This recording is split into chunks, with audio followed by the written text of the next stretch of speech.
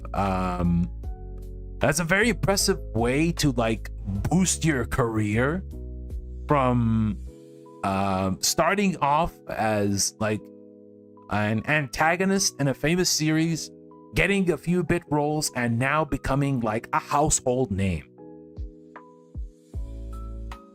Right? He is now pretty much a household name. Like everyone knows Kenjiro Tsuda, or everyone calls him a Tsuda-ken, right? Because in Japanese they start with the family name first and then the first name first. So everyone calls him as Tsuda-ken, right? So everyone recognizes him. Everyone recognizes him. Like even when you go to his list of credits, you get to see like for example in 2000 and let's see, what year did he actually manage to get more work? Yeah, in 2016.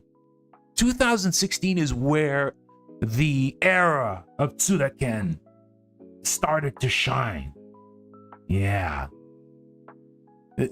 Yeah, vertical. Yes, we're having a vertical stream. Hello, SK. Welcome. Hope you're doing well today. We were talking a bit about mobile games, but we actually shifted to talking about Kenjiro Tsuda, or Tsuda-ken, as everyone calls him, affectionately. But yeah, my man's has been on the uprise, and he is not going to stop. He is not going to stop. Because everyone loves it. He has this voice. He has this very deep, and he has this very deep and very cool voice that works with a lot of characters. I'm checking his battle page. So many anime he voiced. Yeah, I know. Like even when you go to like a foreign site with its credits, like Wikipedia, you get to see at the start, okay, he has a few roles, he has a few like characters that he played, and then when you move on to 2016, it's like, whoa. Well, he's been in all of these shows? He's been in all of these shows? God damn. Tsuda-ken, stop cooking. Or actually, no, keep cooking. I love his voice as well. Kane, welcome. I hope you're doing well. Good to see you, man. And yeah, Tsuda-ken is amazing.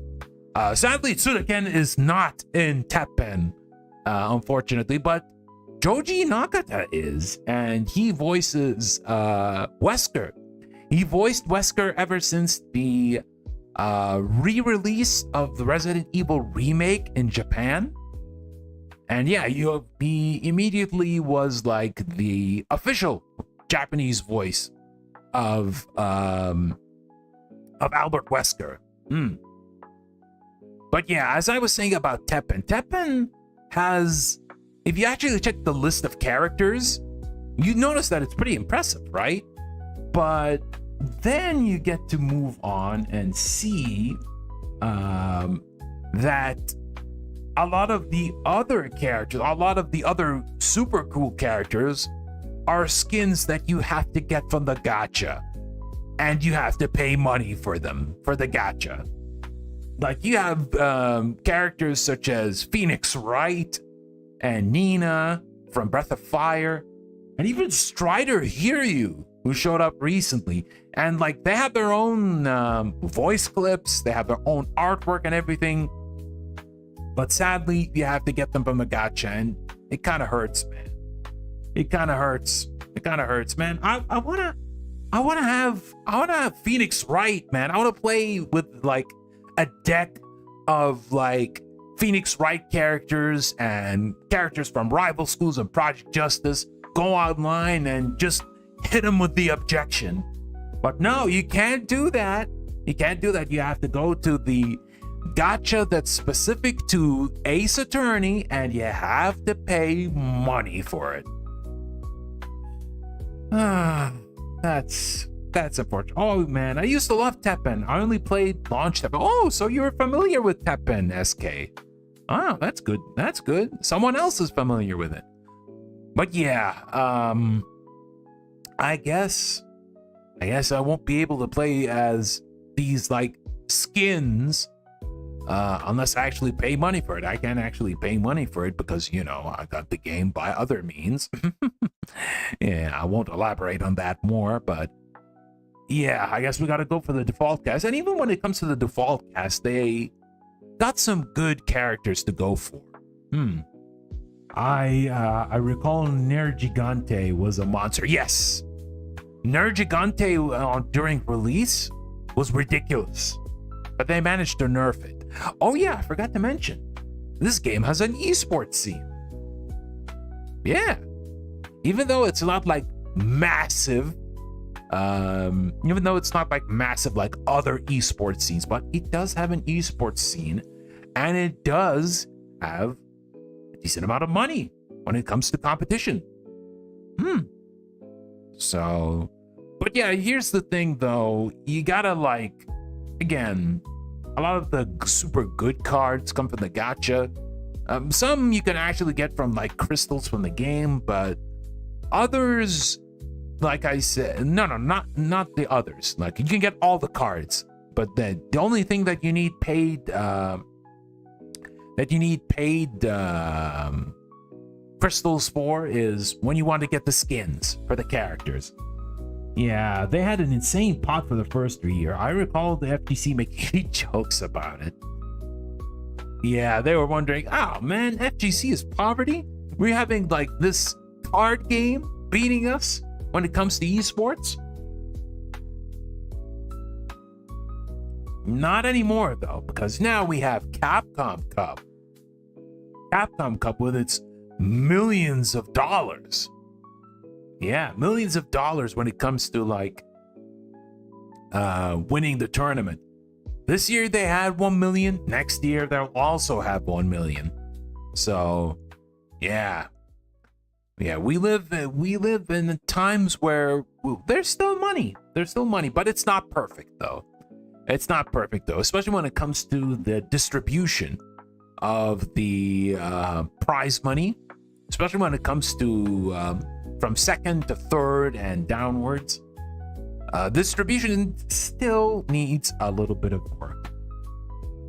Yeah, it still needs a little bit of work. It still needs a little bit of work, and maybe one day companies will try to resolve that issue.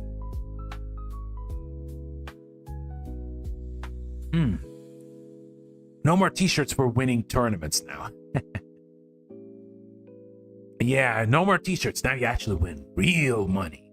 I love card games, but man, TCG esports is so hard, as you need to know what nearly all the cards do because the casters won't be able to describe everything. Yes.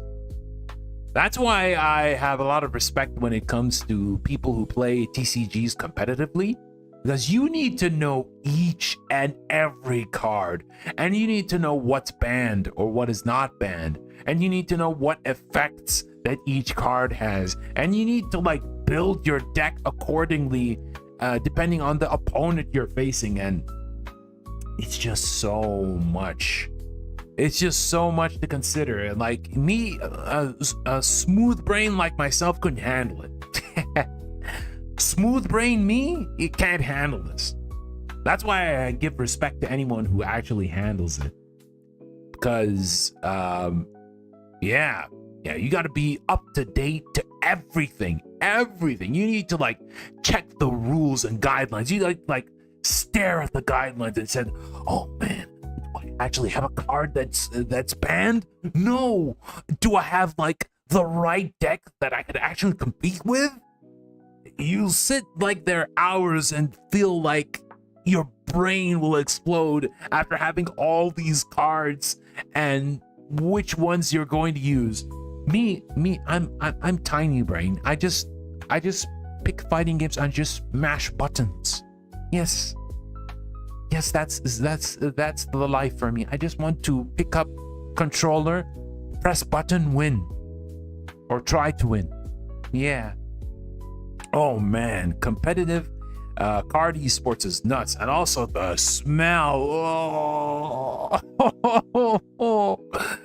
Well, I think that's also a thing in the FGC too.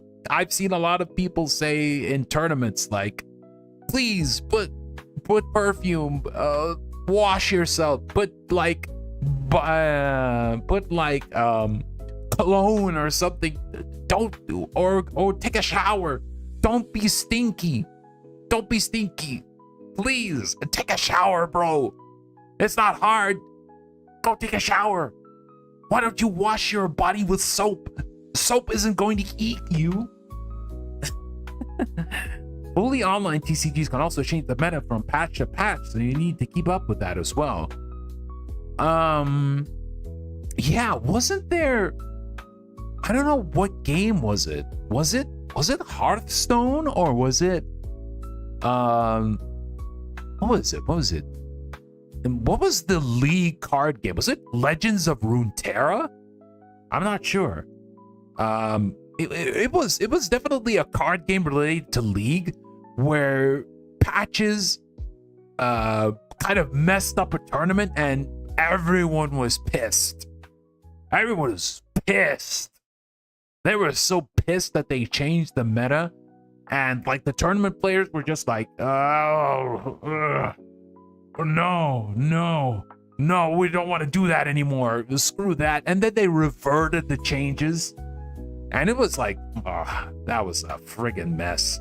I've seen in a cons rules be like, please be clean. Yes, that you have to take a big, massive sign, write it in full caps, slam it on the entrance door, and tell people, please be clean. Please don't stink, right? Please don't stink. This is a place where people congregate and they want to hang out together without smelling a stench that is coming out of a dumpster, right?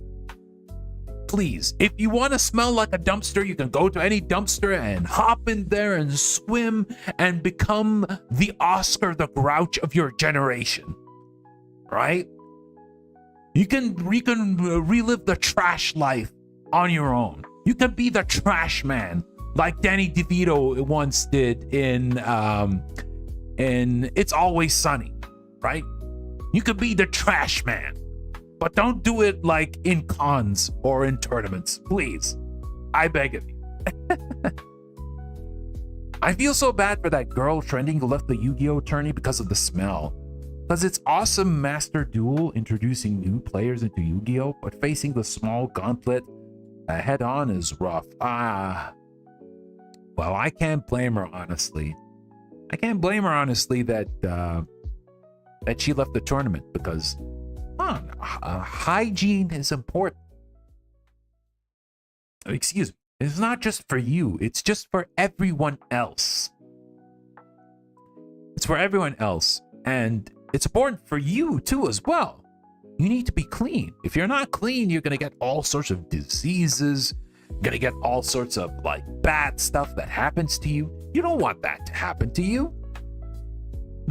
You don't want that to happen to you. You have to take good care of yourself. Even if you shower once a day, go in. It's not going to take time. It's like 5 minutes. 5 minutes. You can shower yourself, just lather yourself with soap, and that's it. That's it. It's not going to take too much. It's not going to take too much time. Sure, you're going to pay for a water bill, but I mean, it's essential. It's essential. It's very important.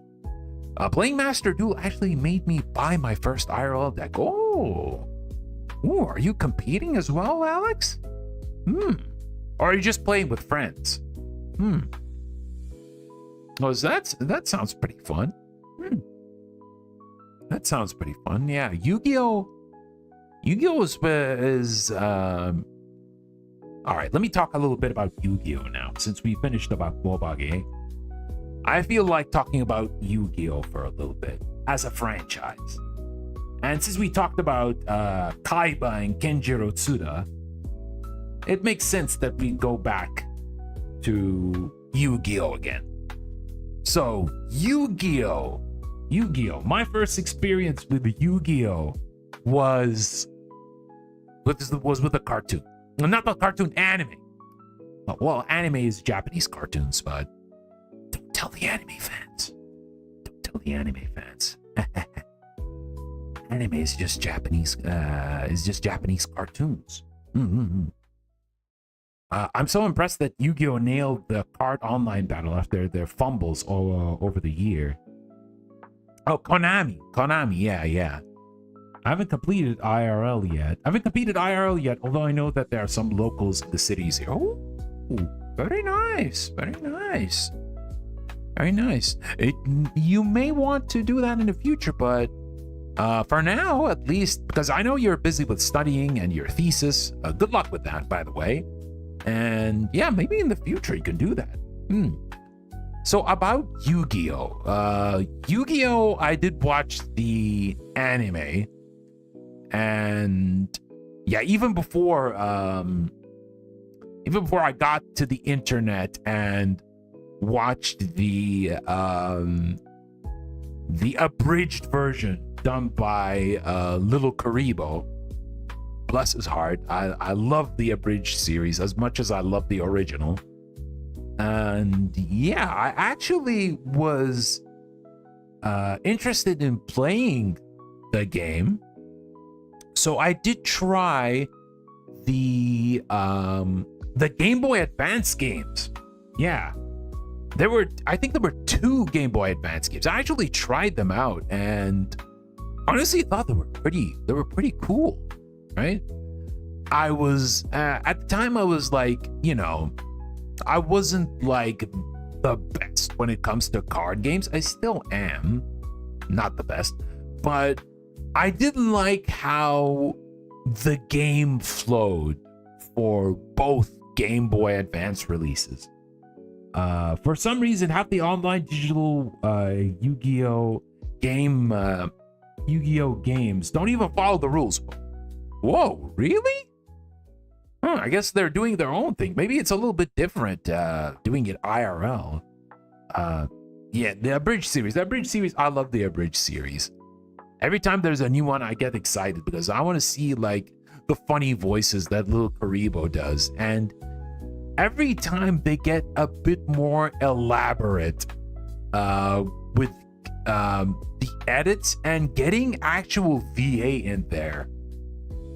Like, I know, if I'm correct, that Erica Harlacher did voice the character in one of the more recent episodes, and under a pseudonym. Let me see if I can get his name right. I don't want to get people's name wrong, but yeah, Kaiji Tang. Kaiji Tang was also there. For those who are not familiar with Kaiji Tang, Kaiji voiced the English dub for Gojo Satoru in Jujutsu Kaisen, and he also voices he also voices Ichiban in the English dub of Like a Dragon and Like a Dragon Infinite Wealth. He's also the current voice of Sub-Zero in Mortal Kombat 1 too. I was honestly surprised that they managed to have him join Mortal Kombat, but yeah, he does a pretty good job. I understand that Mortal Kombat 1 is a reboot of the second reboot after the original reboot that started with MK9. But yeah, he did a pretty good job as Bihan in Mortal Kombat 1. But yeah, back to Yu-Gi-Oh! Yu-Gi-Oh! Voice acting was so good. Yeah. Yu-Gi-Oh! Voice acting, the original series, right? The original series that had Dan Green as Yugi and Eric Stewart as Kaiba. Yeah, it was so ridiculously hammy that I love it. I understand it's the usual, oh no, it's for kids. Yes, it is for kids, and they did nerf a lot of things from the original series, from the original Japanese release, but it has a special place. It has a special place for me because of the sheer ridiculousness of the English dub coupled with the ridiculousness of Yu-Gi-Oh! Itself. Yeah. When I win a duel by stabbing the moon. Yeah. So here's the thing, SK. Do you know that before the Yu-Gi-Oh! That we know and love, there was like a prototype Yu-Gi-Oh! Where it was a lot much darker, right? It was a lot much darker. Even there was a short anime that covered that, and you get to know that by having green-haired Kai. Yes, Yu-Gi-Oh! Zero. Yes, Yu-Gi-Oh! Zero. Yu-Gi-Oh! Zero was something like, when I went back into it years later after the original series, I was like, wow, this is so different. And like, I read the manga as well, and my god, that was so dark. Like, Yami Yugi messed people up really hard. He just didn't just send them to the Shadow Realm, he messed them up. He effed them up pretty hard. And I was like, why isn't there more of this? I understand that now Yu-Gi-Oh! Everyone knows Yu-Gi-Oh! Because of card battling and all that fun stuff, but maybe have like a separate continuation of Yu-Gi-Oh! Zero, please? Because it was wild. It was wild, and I actually want more of that. I remember the dub in my mother tongue was nice, but on high school I went back and watched the first season of Yu-Gi-Oh! And I love Pegasus's EN voice so much. Yeah, Pegasus, they made him super flamboyant in the English dub, right? They made him super Maximilian Pegasus was super flamboyant. And, you know, again, I'm going to talk about the abridged. Little Karibo hemmed it up pretty hard, and it's probably my favorite English version of Maximilian Pegasus. He's so flamboyant, and it's perfect. It works with him. Perfectly. It's crazy how one card game in the game changed the direction of the series forever. Yeah, exactly, right? And honestly, I'm honestly surprised on how Yu-Gi-Oh! Is still going on with different protagonists. I don't think there was like manga that covered the later series after Yami Yugi, after with series like 5Ds and what else? I'm trying to remember. I know there's 5Ds and you go GX, or Arc V or Vrains and Zexal. There's so many series. There's so many series that feature Yu-Gi-Oh! But I don't think they have manga related to it. Right? I'm pretty sure that Konami is probably funding all of this. I'm pretty sure that Konami is funding all of this, especially when it comes to the games. Pegasus Yugi Boy stuck so much, I still use it with a meme with a friend of mine. Oh, Yugi Boy, you're such a cad. I love you playing card games with me. Yeah, you know, it's kind of, now that I think of it, like, the mysterious, like, crayon man who showed up in the April Fool's stream is probably inspired from that guy. Probably inspired from Maximilian Pegasus. He's sounding so flamboyant. Yes. He's a very flamboyant man. He loves to draw, to say the least. Yeah, enough of that guy. He's weird. He's friggin' weird. I don't want to talk about that guy. I hope he never comes back again. Anyway, back to Yu-Gi-Oh! So I was pretty happy. I was pretty happy that apparently Konami is bringing back the Game Boy Advance games to modern consoles and Steam.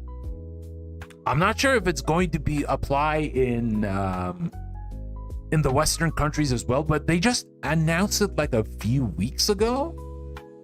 But I'm honestly excited to play that again. Like, dude, yeah, I want to play the Game Boy Advance games again. Why not?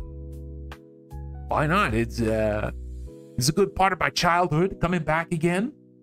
Yeah, I would like that. I would like to play the GBA games again. I would like to play the GBA games again. And while we're at it, maybe the PlayStation 1 games as well? Yeah, there is like the PlayStation 1 game that has like 3D. It has like early looking 3D.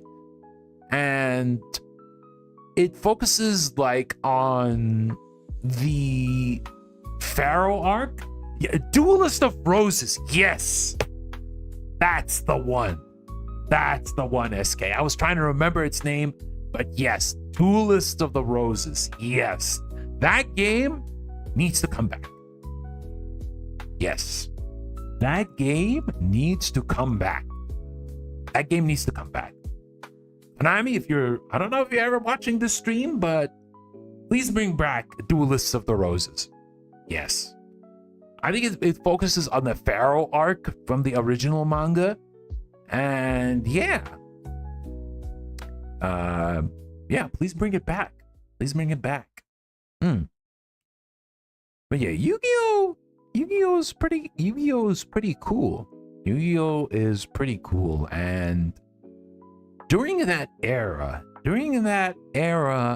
there was like, searching the list of games, it says that there are 56 Yu-Gi-Oh! Game releases. What in the absolute hell? So many Yu-Gi-Oh! Games. 56 games. God damn it, Konami. You're churning these out. You're churning these games out. Like, a lot of them, I'm pretty sure that they're good, but yeah, it's a big moneymaker for them. Just like how powerful pro baseball is, and the other franchises that they're forgetting, like, you know, Metal Gear and Castlevania. They still kind of remember Contra with the new game. New game has like mixed reviews. It wasn't even made by them. Eon, welcome back. Hello. And yeah,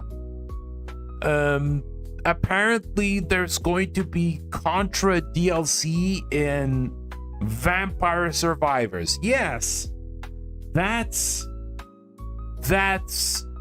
totally the franchise I expected to show in Vampire Survivors.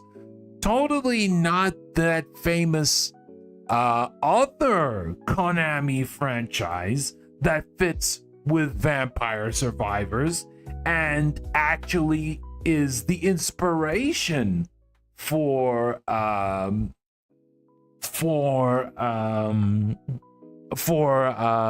game. It's totally we're not gonna have a DLC that covers that inspired game. Yeah, we're not gonna have that. And you know what that game is, guys? You know what that game is? Penguin Adventure. Yeah, I just said it. Penguin Adventure is the inspiration for Vampire Survivors. You heard it here first, ladies and gentlemen. Yeah, Penguin Adventure. I can't believe Konami did not allow Penguin Adventure to have a DLC release with Vampire Survivors. A DLC collab with Vampire Survivors. What a waste of potential. Konami needed to learn about DLCs at some point. Konami needed to learn about DLCs at some point because they're throwing these out like this. Castlevania, we got a collection at least. Yeah, at least we got that. Hold on. What? You have been saying some very bizarre things. You have been saying some bizarre things here, Eon, and I don't know if I can. I'm epic. What in the hell? No. We're not gonna talk about that. I am sorry, but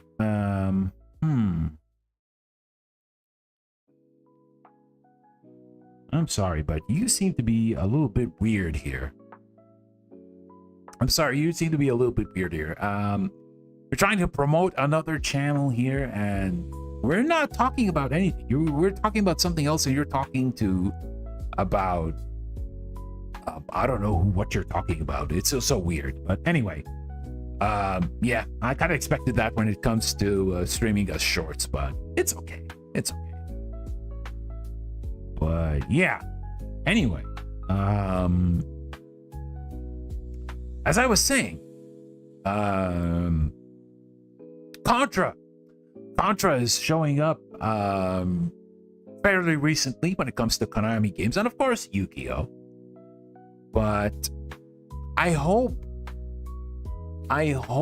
that they still remember their franchises, even if they're not going to be the ones that they're developing the games for. Like the new Contra one was made by WayForward, right? WayForward actually dabbled with Contra before, right? WayForward actually dabbled with Contra before, and yeah, they did Contra 4 for the DS, and it was pretty good. It was well reviewed, right? But apparently this new one is kind of mixed. But the nice thing is that they have a lot of characters to play as, like even from the older games, like from Contra Hard Corps, and even like the European. Even like the European incarnation of the Contra games, I think it was called Probotector. Yeah, they even got that robot in there. What's wrong, Si? You don't like Bomberman being turned a weird waifu arcade game? Everyone was memeing about that. But here's the thing: there were actually two good Bomberman games that came out. like or actually there was like, what was it called in Bomberman W? Bomberman W and Bomberman W2. They're like good follow-ups to the original series. And there was even like a free-to-play multiplayer one. That didn't last for long, unfortunately. But even then, that's not Konami. It was originally Hudson. But Konami managed to buy Hudson a few years back, and now, you know, they're not doing anything with their franchises. Yeah, there is no new Bonk game. There's no new there's no new Adventure Island game. There's no yeah, they're not even developing Mario Party anymore. So if anyone remembers, they were the developers of Mario Party from 1 to 8. Yeah, they developed Mario Party from 1 to 8. And I understand a lot of people had some mixed opinions when it comes to Mario Party in the later games, but yeah, it was still better than 9 and 10. At least they managed to turn it around with Super Mario Party and Mario Party Superstars. Now, those two were pretty nice return to forms, to say the least.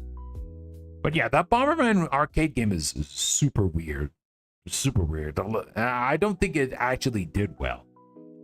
But, you know, since we talked about Way Forward,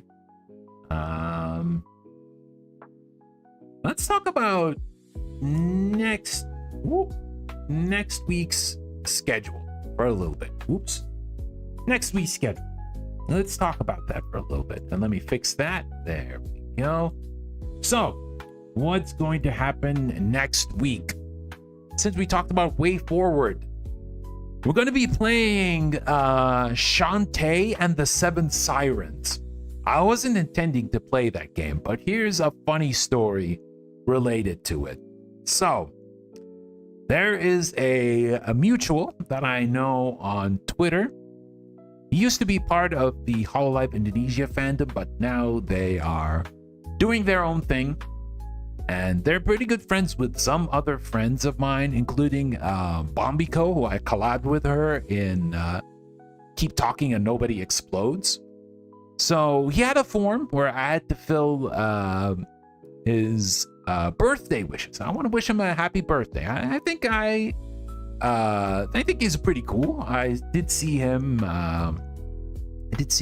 draw art in the past. And he's been streaming like a bunch of games, especially Feeding Frenzy and Monster Hunter Stories 2. He had a nice little highlight video that I watched, which was pretty cool.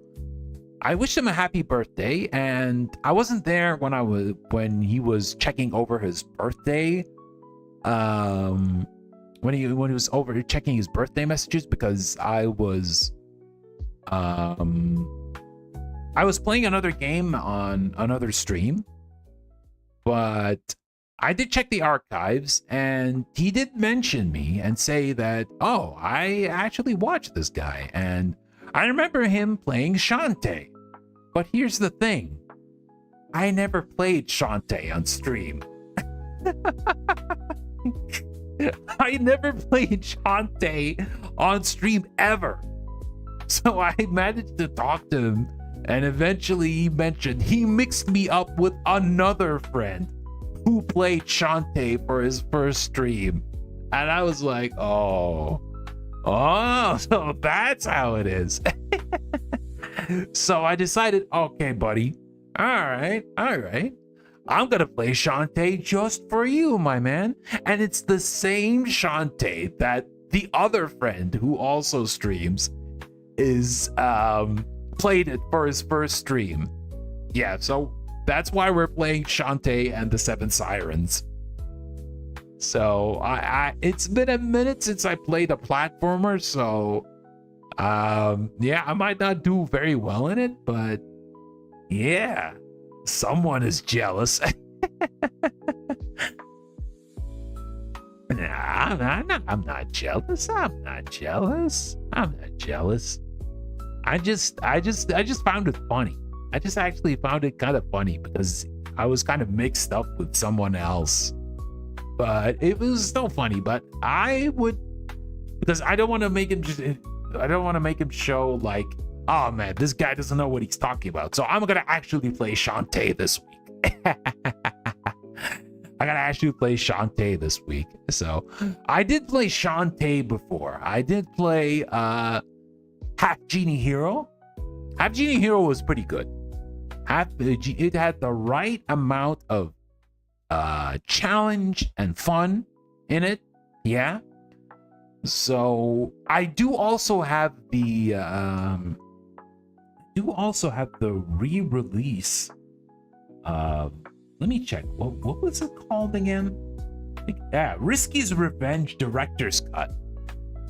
Yeah, I was thinking I would actually play that instead, but nah, we're gonna play the Seven Sirens. Because why not?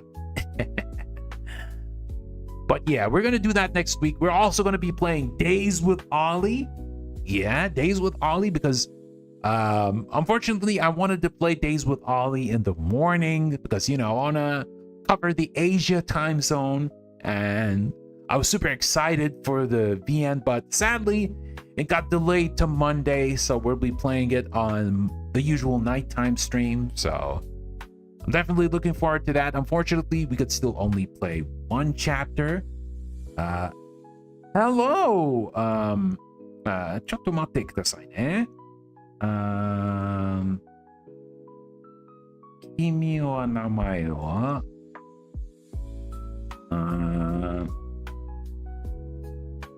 Shitsuren. Shitsuren. Is that correct? Shitsuren. Hello, Shitsuren. Welcome. I'm so hyped for the Sai Ollie performance. No, don't be. I'm not gonna do anything special when it comes to Ollie's voice, but yeah, I'm gonna play like one chapter because that's the perms. I'm gonna be doing that. What else? What else are we gonna try out? We're gonna play more Strive. We're gonna play more Elfelt. Yeah, we're gonna play more Elfelt. We're gonna be shooting people around. So I'm looking forward to that. We'll also play Wow Corone Box. Because, you know, it's free, right? It's free. It's cute. It has Corone. She shoots fingers. She hits people with chainsaws and guns. And it's very arcadey, and I kind of like that. It would be a nice, fun, like 2-hour stream. After that, what else am I planning to? Probably Buckshot Roulette. Buckshot Roulette. We're probably gonna play Buckshot Roulette as well. Yeah, that game, I'm honestly surprised that it's getting a lot of traction. It seems pretty fun. I tried like the web browser version, and it's pretty cool. I'd like to play the full release on Steam, so we're probably gonna play that too. Opinions on Godzilla. Godzilla is amazing. Godzilla, great kaiju. He's the best. Shin Godzilla is amazing. I want to watch Godzilla -1. I want to watch the classic Godzilla movies.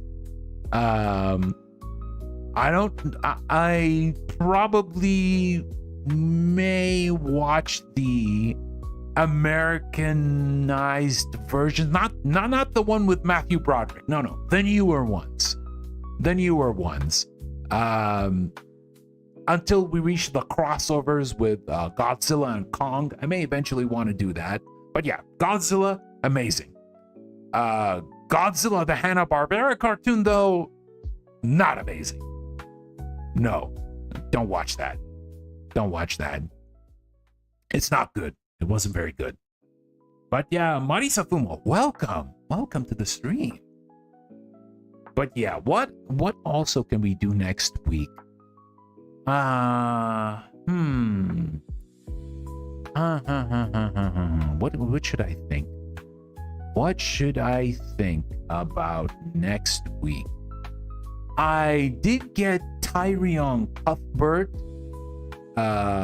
Arcane, Attorney of the Arcane. That's a Phoenix Wright that focuses on magic. That looks really cool. I'll definitely check that out. I'll be heading out and enjoy the rest of the stream. Okay, Alex, see you soon. Take care. But we may do that the week after because we already have our VN of the week, which is Days of Ollie. Not sure if anyone's asked, who's your Hall of Stars Oshi? That's an easy answer. Aruran Disu. Aruran Disu is my Hall of Stars JP Kamiyoshi. Yes. Yes. Yeah, Pizza Dad. Pizza Dad. Even when he went for his redesign, I miss the older Aruran, right? I miss the older Aruran when he was Auto Papa, right? But that's something he wanted to do. That's something that he wanted to do. He wanted to be more younger in order to show more of his idol self. But I respect that. But he's still the same. He didn't change as a person. He was still the same. He's still the same lovable dad-like figure. And you get to see that with the Pizza Gang. Right? With the Pizza Gang in VCR GTA last year. There was like a series of events where he managed to build up a ragtag of other VTubers, and they formed the Pizza Gang. They ran a pizza shop. They went all around town in GTA delivering pizza to everyone. And that arc was, and it was right after his 5th anniversary, right? Or during his 5th anniversary, right? During the start of his 5th anniversary, is where Pizza Gang is where Aruran started to get the acknowledgement that he deserves, because he is a very hard worker, right? He was a very hard worker. He is very inspirational. I honestly find, because he was a very hard worker. Number one, he was not musically inclined at all. He was not musically inclined at all. He was like, he does his best. In his karaoke's in the past, he wasn't primarily a singer, but he worked so hard behind the scenes, despite also streaming nearly twice a day, almost all week. Like in the past, he used to like stream 2 times a day, once in the morning and once in the night. And they're not very short streams. They're like 4 to 5 hour streams. Like in the morning, he usually has like Zatsudan or the game of the week, or the FOMO game, flavor of the month, yeah. And at night, he probably plays a multiplayer game or a collab, or does his usual Minecraft streams. Like all of the Hall of Stars Minecraft buildings and construction that happens there is thanks to Aruran. So yeah, he's been working really, really hard. And even like he's been in the biz for almost 5 years now. And honestly, I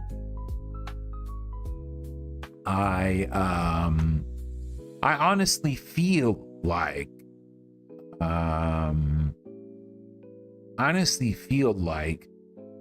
he finally got the recognition he deserves. After all these years, he finally got the recognition he deserves. And I'm so happy. As someone who supported Aruran for a lot of years, like even when it comes to YouTube recap, about how many streamers that you watch the most, number 1 right there alongside some of the Hollow ID talents, it's Aruran. He's right up there, right at the top. So it makes me really happy that he got a lot more traction and a lot more people are watching him now compared to the past.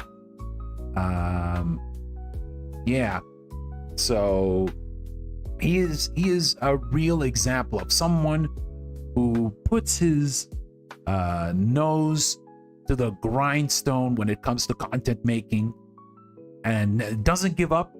He does his best. And yeah,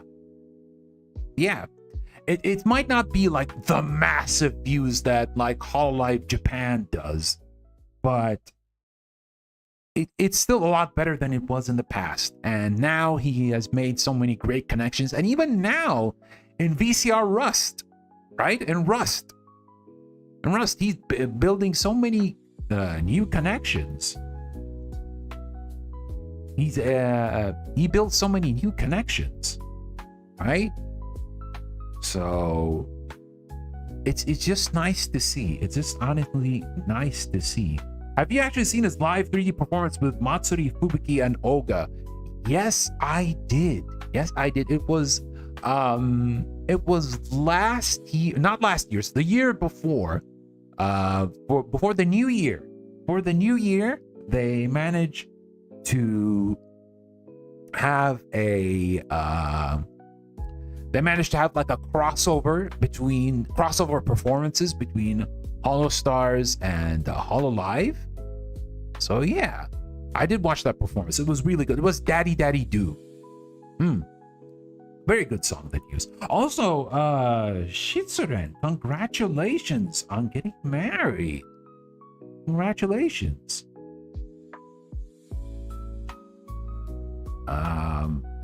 Okay, that's a K-pop fan. Ooh, okay, this is a little weird here.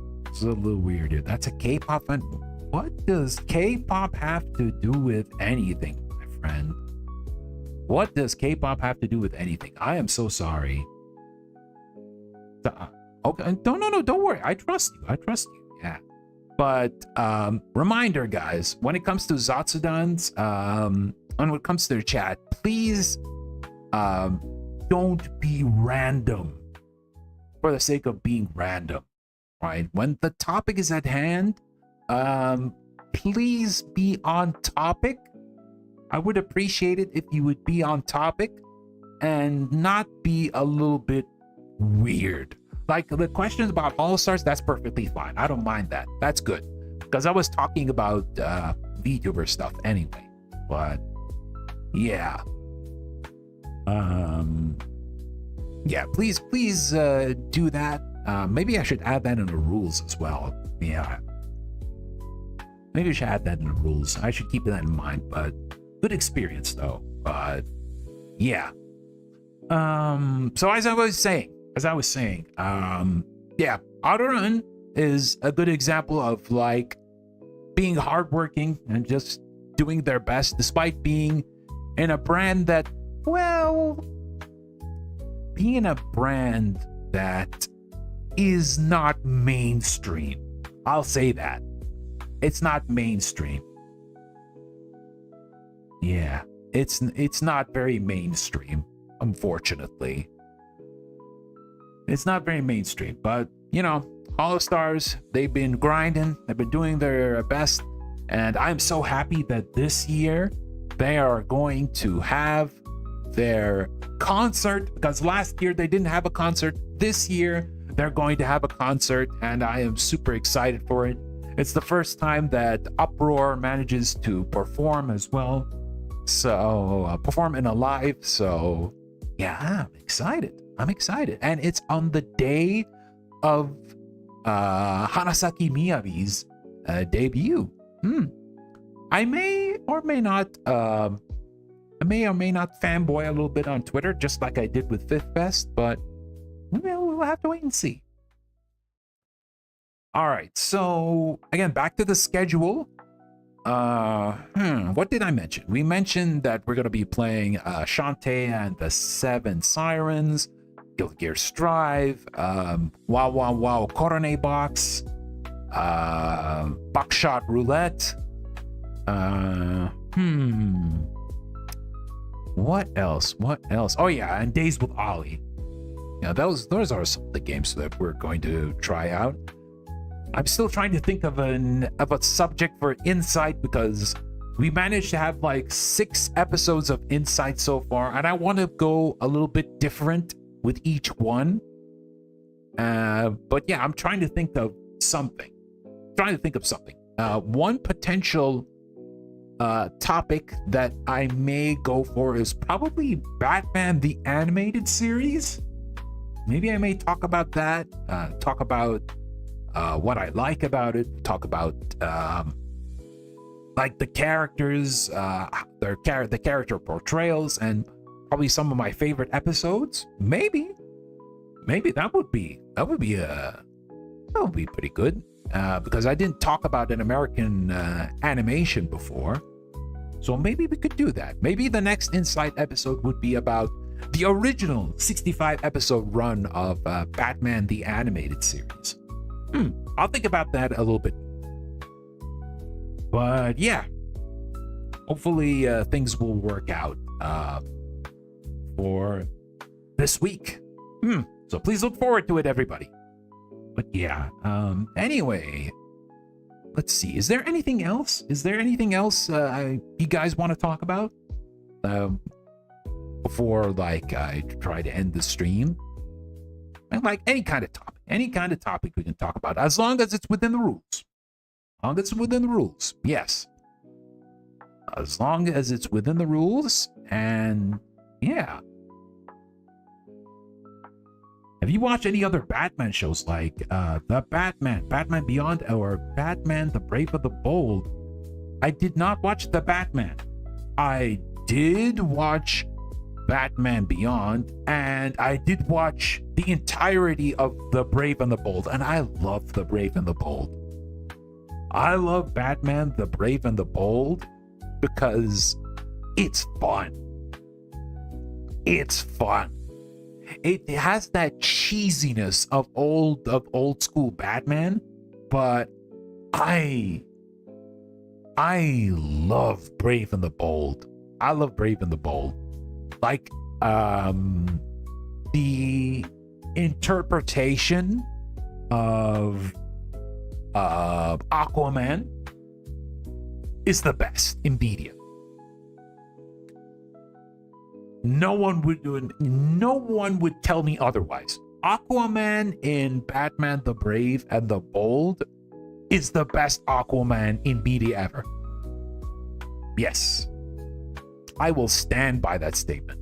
And part of it also is because John DiMaggio is voicing him. Yeah, I like John DiMaggio. John DiMaggio is one of the greats. If you don't know who John DiMaggio is, then let's say Jake from Adventure Time, or Bender from Futurama, amongst tons and tons and tons of roles. Yeah. I love how Brave and the Bold plays into Batman's detective side in that show. Yes. I also love how they managed to cut deep within the DC universe when it comes to that show. There are so many DC characters who are underutilized that this show picks up, and wow, I didn't know these characters were part of the DC universe. That's so cool. Right? Let me think of one good example. Let me see. What good example? Yes, Detective Chimp. Has anyone, let me tell you something. Does any like regular DC fan know who Detective Chimp is? Right? No, I don't think so. But this show actually introduced me to him. And even though he's just like a very smart chimp wearing a detective outfit, but he's apparently a character. Who? Yeah, Detective Chimp. That's a thing. He's a thing. He's a character. And let me see. Who else?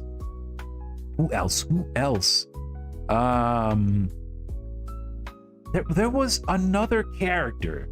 There was another character who was animal based, but he is pretty much human. But let me remember what his name was. Let me see. What was his name again? Let me look at the character list here. Just a moment, folks. Let me see. Oops, sorry. Buona Beast. Wildcat, I was kind of familiar with him, but Buona Beast. I have never heard of Buona Beast before. And in that show, there was a situation that happened to him that actually made me feel sorry for him, you know? Buona Beast is like super interesting with his powers. And let me remember what his powers were. Let's see. He's basically let me see. He basically has like superhuman powers and is able to communicate with beasts, I suppose, from what I remember. It's been a while. Yeah, Buona Beast. Yeah. But yeah, I love how Batman, the Brave and the Bold, manages to cover so many of these characters. Oh, and there's one super special episode. One super special episode that had Neil Patrick Harris, right? Neil Patrick Harris, who voices Music Meister. The Music Meister episode is beautiful. I'm not going to explain what happened in that episode, but when you understand the name Music Meister, you get to know that this episode is super special. Yeah, there was a lot of fun stuff in that show, but probably if I'm going to talk about Batman in all right, let's change the topic for now. Let's talk about DC Universe. Not the game. Let's talk about the DC Universe. And maybe we'll have that as the last topic for tonight. Let's talk about the DC Universe. Good, interesting question. Have you watched any of the live action shows? No. Unfortunately, no. There's just so many of them. I heard that they're good. Like, I heard Arrow was good, and Flash was also good, but no, I did not watch any of the live action ones. And I did not watch any of the DCEU movies. And I probably dodged a bullet with those. I probably dodged a bullet because the DCEU is I wouldn't say it's quality, but if I have to watch one movie, it's probably the Blue Beetle movie. Right? I don't understand, like, people say like the Blue Beetle movie is just like, you know, a coming of age superhero story, but I do like its main actor. Let me see if I can get his name right. Zolo Mariduena. I'm so sorry, Spanish people who are watching this stream, but I really liked Zolo's acting in that Cobra Kai. Yes, I really liked him in Cobra Kai. And speaking of Cobra Kai, I need to actually finish that show. I did watch like the first 2 seasons, and they were pretty good. But I liked I like Zolo's acting in that. He's a very earnest kid, and I think he's pretty. I think he's pretty. I think he's pretty fitting when it comes to Blue Beetle, because this version of Blue Beetle is the Hispanic one. I'm part Hispanic, so I'll give you a pass. Thanks, SK. I appreciate it. Yeah, I probably need to get better with my Spanish pronunciation in the future. Maybe I'll hit up Sailor Rose and see if he can actually teach me some Spanish. If he isn't busy being a tiny little man. I'm sorry, Rose. I'm just kidding, buddy. And speaking of Rose, and speaking of Insight, maybe in the future, if I get back to it, maybe if I get into going back into the Vocaloid side of things, I wouldn't mind asking him to come on stream and tell me about his insight about Vocaloids, because he's one of the friends that I know who is very knowledgeable in Vocaloids. So I might bring him on. We may have a call and we'll get to see his insight about that. But that's going to be in a while, though. I need to finish season 1 of Insight, though. But yeah, surprised that the ID and Spanish overlap. Yes, I think it kind of does. It kind of does, but Indonesian has like a lot of other languages mixed in it. Like there's English, of course, and there's a little bit of Spanish, and of course there's Arabic as well. Like there's a lot of loan words from these languages that show up in Indonesian as well. Duolingo stream maybe. Regarding learning a new language, I want to be good at Japanese first. I want to be good at Japanese first before I go for Duolingo for another language. And if I want to go for another language, it's probably going to be maybe Indonesian if I want to go for a next language. But that's going to be after I be good and decent at Japanese. That's going to be after a while. But yeah, juggling so many languages is difficult. But anyway, back to the DC universe. If I do want to watch a DCEU movie, it's probably going to be Blue Beetle. I'm interested in that. And when it comes to animation, I do like Harley Quinn.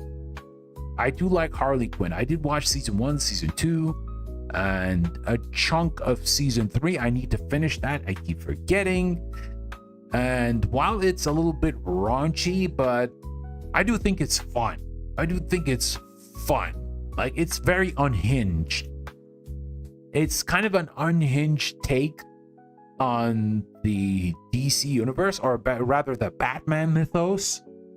And yeah, I like that Diedrich Bader came back to voice Batman after Brave and the Bold. And it seems like he's going to be the next go-to Batman voice after the passing of Kevin Conroy. May he rest in peace, man. It still hurts. Still hurts to see him pass so young. Yeah, he was literally Batman for so many generations. Yeah, but you know, that's how life is, and yeah, hope he's resting in peace. But yeah, I probably think that Diedrich Bader would probably be the go-to voice for Batman in the future. Hopefully, because I like his Batman after Brave and the Bold. I need to watch cartoons again. I miss Damn Rabbit Hole. Oh, you can, like, between streams, if you're watching streams and stuff, you could just watch like an episode of an anime or a cartoon in between. Yeah, you could do that. But I honestly feel like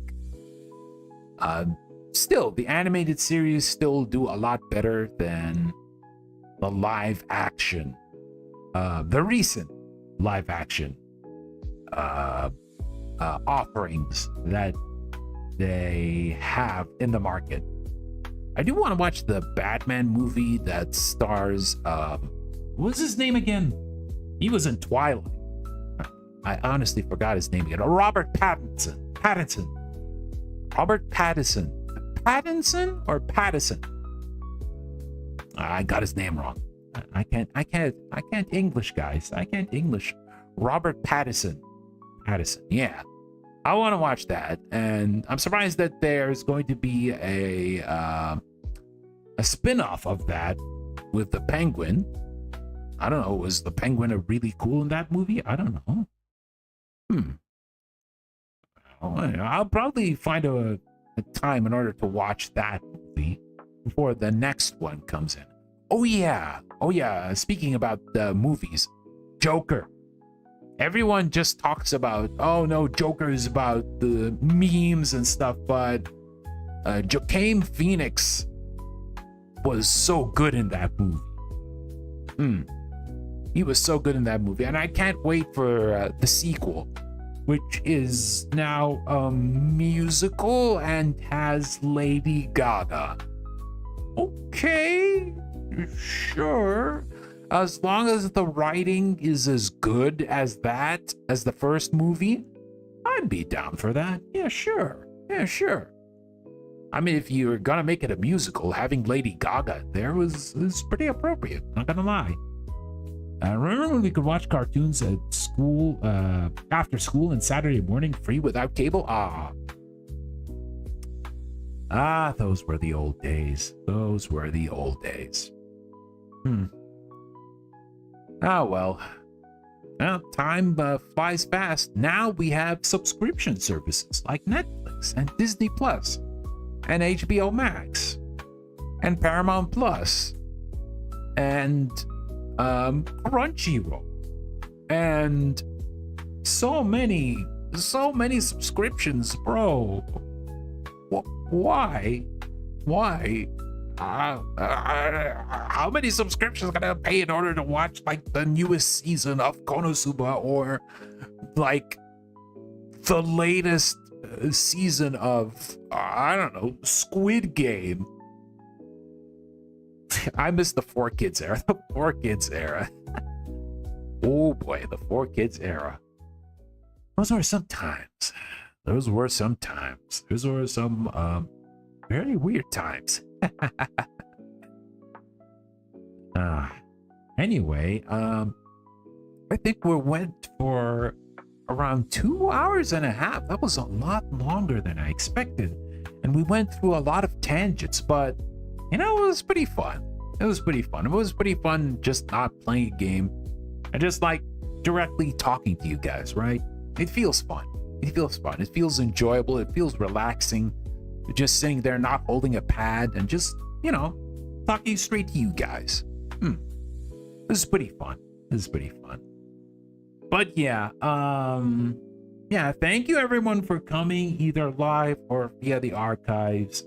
Tomorrow, like I said, I'll be probably taking a break.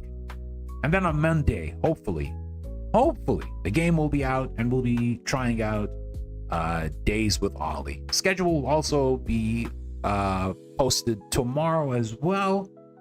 So yeah, please look forward to it, everybody. So yeah, everyone, hope you all have a wonderful day or evening. Take good care of yourselves, and I will see you all very, very soon. Bye-bye.